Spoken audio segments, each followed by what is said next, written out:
$20,000. That's the gap between what Porsche is now charging for a manual Carrera S and what they've been charging for the Carrera T, the car that used to be the only reason to buy a manual 911. Except Porsche just gave you a second option, and the math doesn't favor the T anymore. Here's why the exact $19,100 difference isn't what you think.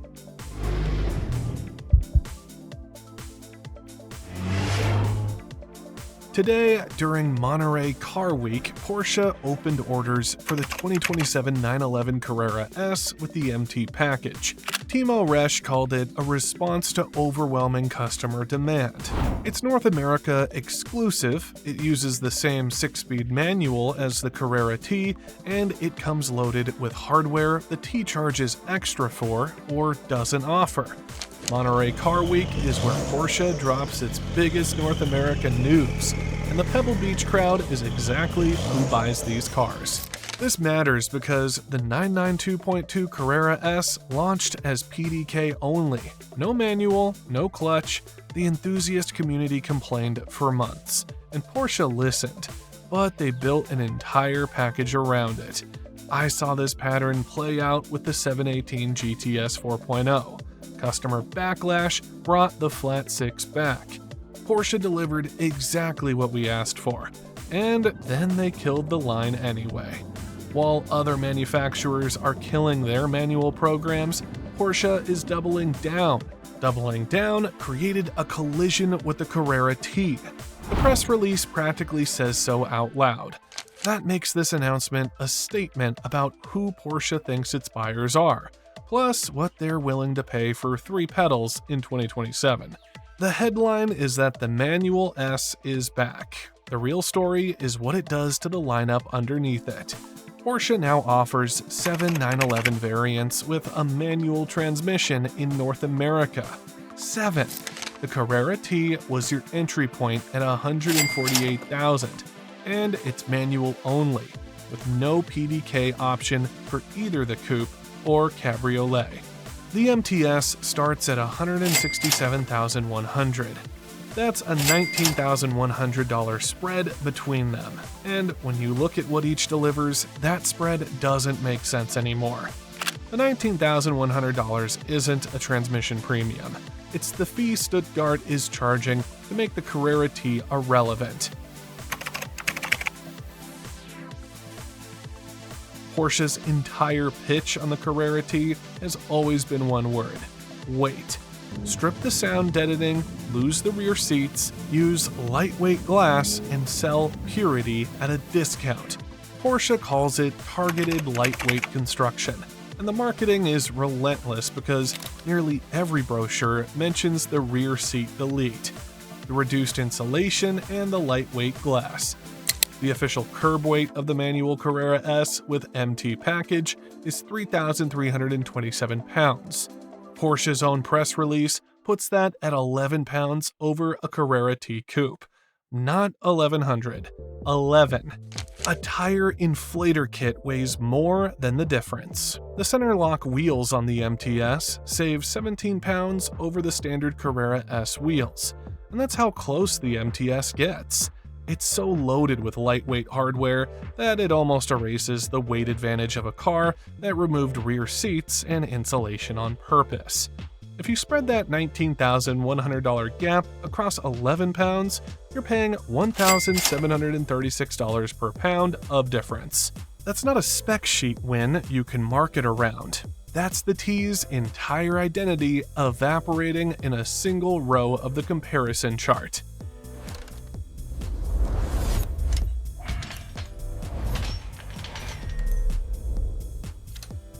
Here's why this matters to your wallet today. If you buy the wrong one of these, you're not losing a driving experience. You're losing equity you could have preserved. The gap between these two cars 5 years from now could be real money. And that's the difference between a car that held its floor and one that didn't. Used buyers won't care that you meant to buy the purist's choice. They'll compare the badge, the power figure, the hardware, and the asking price sitting beside it. That comparison decides what your car is worth. So if weight isn't the differentiator anymore, what Porsche is actually selling you for that discount becomes the entire argument. Before we go further, here's what's at stake for you. If you're looking at a Carrera T right now, you're probably telling yourself you're being smart, saving money, getting the purist's choice, and avoiding the options spiral. That math just changed, and if you're eyeing the MTS, you need to know what you're actually paying for versus what you think you're getting, because neither decision is safe without the full picture. The Carrera T makes a confirmed 388 horsepower. The MTS makes 473. That's a confirmed 85 horsepower gap from the same 3.0-liter twin-turbo flat-six architecture, with the S getting different turbochargers, intercoolers, and more boost. The Carrera T does 0 to 60 in 4.3 seconds. Porsche hasn't published an MTS manual figure, while the PDK Carrera S does it in 3.3. So don't pretend the manual number exists yet. The 85 horsepower gap does. I know exactly what an 85 horsepower gap feels like. It's roughly the difference between my GTS 4.0 and a Carrera S. On a real road, it's not subtle. Here's what 85 horsepower feels like in the real world. You're in third gear on a 2-lane road, waiting for a 3-second passing window. In the T, you drop a gear, count the gap, commit. In the S, you're past the car before you finish the thought. That 85 horsepower gap is the difference between planning your move and just executing it. On a highway on-ramp or a back road pass, that gap is the difference between planning your move and just executing it. The T's engine is plenty for most owners. The S engine is the one you don't have to think about. You're not just matching the T's purity anymore with the MTS, you're outrunning it across an entire power band. The T runs out of breath at 183 miles per hour. The S keeps going to 191. The T's identity was weight. The MTS identity is weight and power. When the gap is 11 pounds and 85 horsepower, the question writes itself. Here's where it gets ugly for the T. Rear axle steering and sport chrono are standard on both, so neither decides this. PASM sport suspension, lowered 10 millimeters, comes standard on the MTS. The T gets PASM, but not the sport calibration or the drop, and that changes how the car settles over crests and rotates into a corner. Center lock wheels are standard on the MTS. The T is stuck with bolt-on Carrera S wheels, and it can't get center locks at any price. Sport design front fascia and titanium exhaust outlets with black trim also belong to the MTS. The T gets a sport exhaust, but not the titanium tips. Both cars start with 4-way sport seats plus. The MTS can move up to 18-way seats or carbon fiber folding buckets, while the T stops at the 4-way seats. PCCB is the hard line. The MTS runs cast iron as standard, but you can check the carbon ceramic box for more weight savings. The T can't be equipped with PCCB at any price. The $148,000 driver's car has no carbon ceramic upgrade path.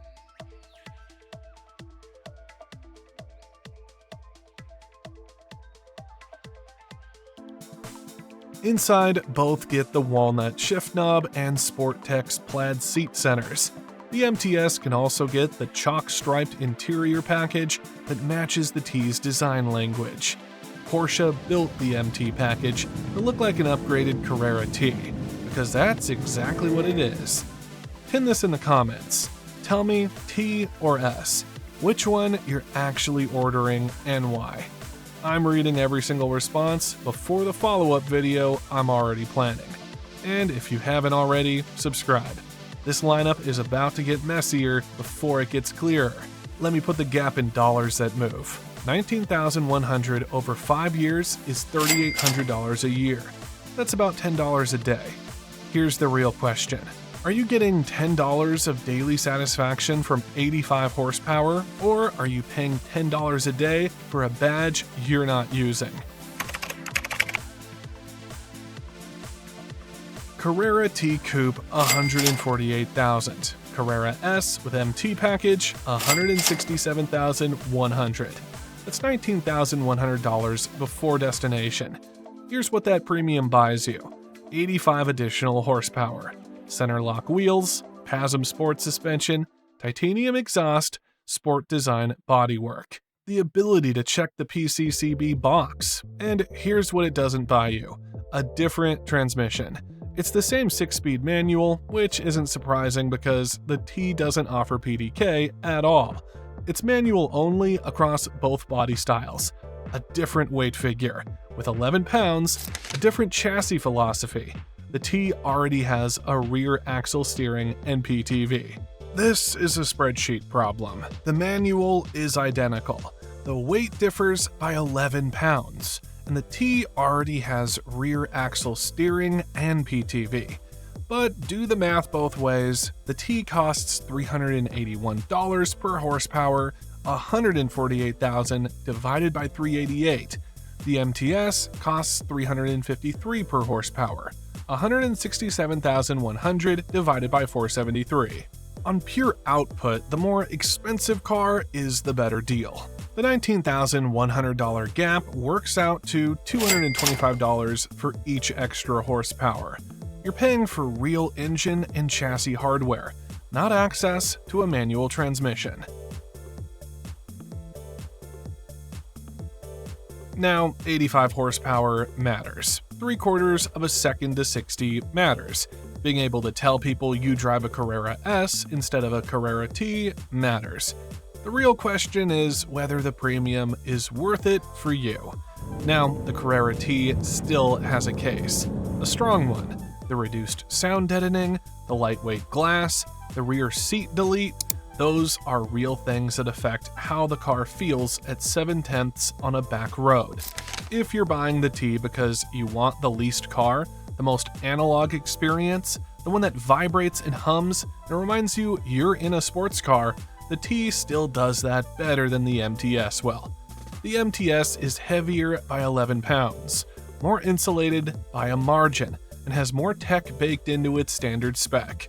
But the honest counterpoint is this: if you're buying the T because it's the only manual 911 in your budget, the math just got complicated, because the MTS exists, and it's a demonstrably better car for $19,100 more.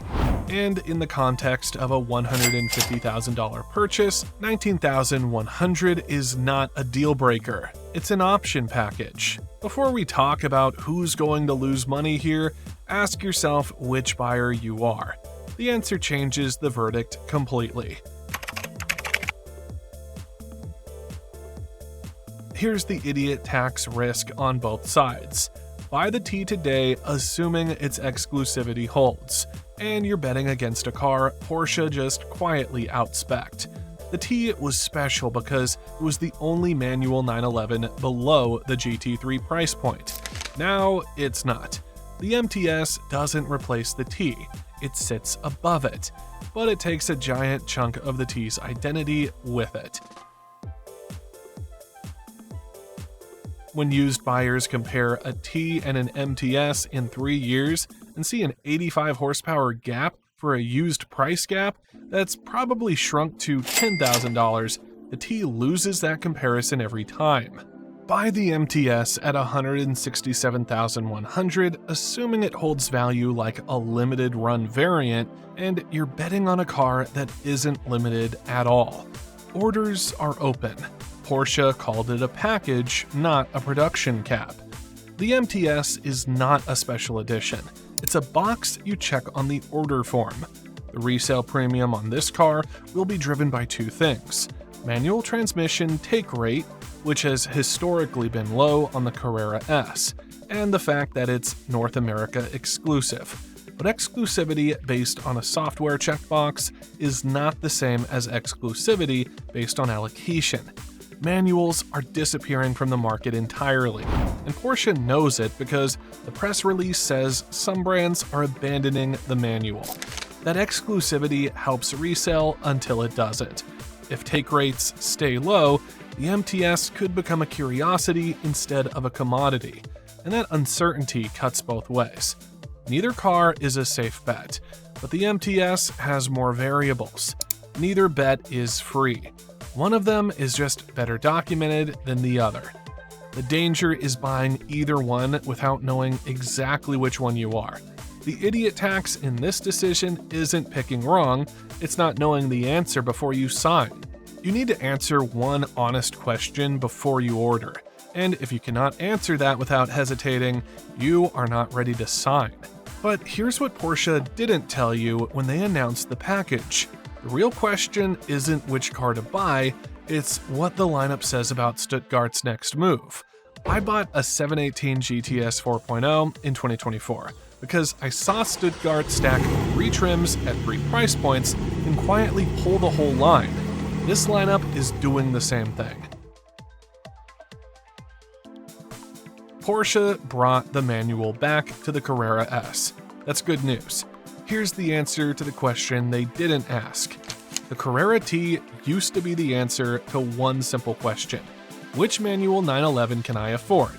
Now the question is, which manual 911 actually fits what I want? And those two questions produce very different answers. If you're sitting on a T order right now, I'd wait. Watch what happens to allocations on both cars over the next 60 days. The used market for late Model Ts is about to get interesting.